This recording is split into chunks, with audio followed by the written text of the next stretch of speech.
I'd like to share with you what I've been studying and what I wrote concerning narcissism. The shameless narcissist manipulates our own healthy shame. I find it impossible to place myself in the soul of a malignant narcissist. I cannot imagine living a life with no conscience. I cannot imagine a life with no shame, a shameless life. I'd like to talk a little bit about shame. Shame is what distinguishes the man or woman of conscience from the man or woman without a conscience. Now let me clarify. I am not referring to toxic shame. Toxic shame is the false belief that many of us must grapple with every day of our life because of narcissistic abuse. I'm referring to healthy shame. Healthy shame manifests itself as that feeling of pain when one becomes conscious of his or her own hurtful behavior. Healthy shame manifests itself as that feeling of agony when one realizes their behavior may have injured someone else. Healthy shame manifests itself as that feeling of anxiety at even the prospect of violating the rights and boundaries of another person. Healthy shame is what restrains people of conscience from violating the boundaries and rights of others. Narcissists don't have that. Abusers don't have that. And I can't wrap my mind around that fact, even though I can read about such people in the Bible. Ephesians chapter 4, verse 19 addresses as much. It speaks of people who have become callous and unfeeling. 2 Timothy 3 speaks of inhumane men that are completely devoid of natural affection. I can read these verses and many others like them, but I have a hard time. And I can mentally assent to their veracity. I can mentally assent to the truthfulness of this, but I do not have the ability to conceptualize in my own mind and imagination what it would be like to experience virtually no discomfort of any sort, be it physical, mental, or spiritual, while observing a fellow human being suffer at my own hands. Excuse me. I can't begin to grasp what it would be like to watch another human being stumble through life toward his or her own destruction, knowing that I was the cause, and feel no more emotion about it than if I were going to go out and mow the yard. It's too much for me to know what it would be like to be responsible for the ruination and pain of someone I know, much less a stranger, yet experience no humiliation, experience no embarrassment, experience no ache, no twinge, no anxiety, no unsettling feeling of any sort whatsoever. This is incomprehensible to me. Yet, this is the reality of the abusive narcissist. The abusive, malignant narcissist is shameless.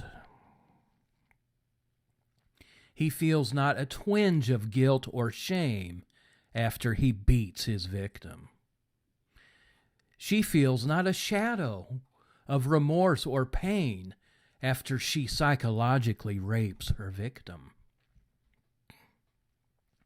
The feelings and impulses of healthy shame exist no more within the heart and soul of the malignant narcissist as cold-blooded malevolence exists within the heart of the man or woman in possession of a mature conscience. In light of these things, what is truly terrifying to ponder is this: the narcissist who abused you, though utterly void of healthy shame, was and is incredibly adept at recognizing the healthy shame that is resident in you.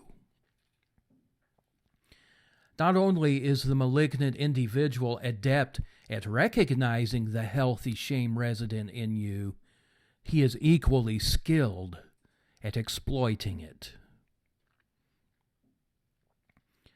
David experienced this type of exploitation, and he wrote about it in Psalms. This is Psalms 31:11.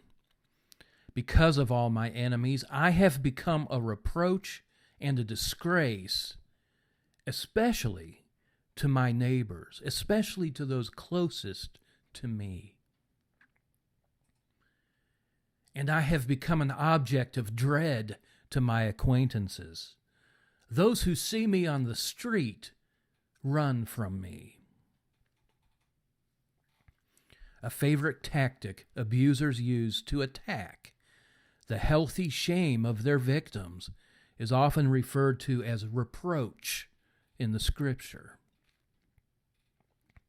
The abuser reproaches his victim in many ways. He uses smear campaigns. He uses triangulation. He gaslights. The abuser's objective is to turn his or her target into an object of contempt. An object of contempt in the eyes of his or her family. An object of contempt in the eyes of his or her friends and acquaintances.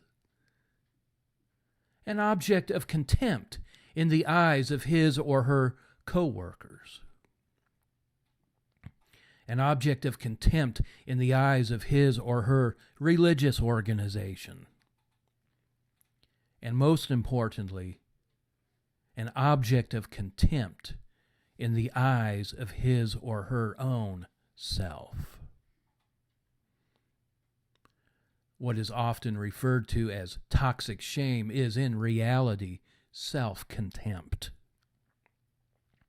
To fill his or her victim with self-contempt is the ultimate prize for the malignant narcissist. Though absent of shame within his or her own self, the abusive narcissist understands the power of shame that resides within the empathetic individual. He will deliberately, methodically, and systematically work to elicit feelings associated with healthy shame in his or her target. To quote Psalms again, the malignant narcissist will work to ensure his victim is a reproach and a disgrace to those closest to her, and a dread to her acquaintances. And this approach almost guarantees the narcissist's victim will experience and direct the deep-seated pain that springs from her own healthy shame onto her own self. And it won't matter that the victim's inner torment is a result of lies, the result of the lies, manipulations, and the falsehood brought on by her abuser. No, the victim's inner angst is just as real, just as tangible, as if it were the result of her own indiscretion and her own behavior. And the malignant narcissist knows this.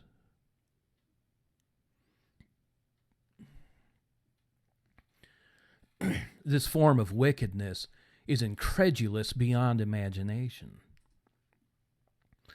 It should alarm all spiritually minded people to know that there are individuals void of shame seeking to pervert the shame resident in men and women of conscience.